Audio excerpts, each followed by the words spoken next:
రాష్ట్రంలో land order పూర్తిగా దెబ్బతిందని BJP MLA Elleti Maheshwar Reddy అన్నారు. కామారెడ్డి జిల్లా కేంద్రంలోని ఎమ్మెల్యే క్యాంపు కార్యాలయంలో కార్యవర్గ సమావేశంలో పాల్గొన్న ఎమ్మెల్యే కాంగ్రెస్ ప్రభుత్వంపై తీవ్ర విమర్శలు చేశారు. రాష్ట్రంలో ఎమ్మెల్యేలకు భద్రత లేకుండా పోయిందని మండిపడ్డారు. కామారెడ్డిలో రేవంత్ రెడ్డిని ఓడించి రమణారెడ్డి గెలవడం జీర్ణించుకోలేకపోతున్నారని ఆరోపించారు. ఎమ్మెల్యే ఇంటిపైన దాడి చేసిన కాంగ్రెస్ నాయకులను అరెస్టు చేయకుండా బీజేపీ నాయకులను అరెస్టు చేయడం కక్ష సాధింపు కాదా అని ప్రశ్నించారు.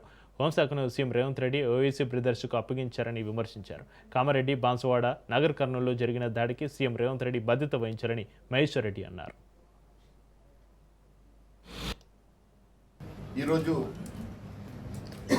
బీజేపీ సమావేశాన్ని కామారెడ్డి వెంకటరమణారెడ్డి గారు ఎమ్మెల్యే క్యాంప్ ఆఫీసులో నిర్వహించడం, అనేక అంశాలు చర్చించి మరి ఇప్పుడే మిత్రులు పాయశంకర్ గారు చెప్పినట్టుగా ఈ 3-4 అంశాల మీద చర్చించి ఒక రిజల్యూషన్ తీయడం జరిగింది.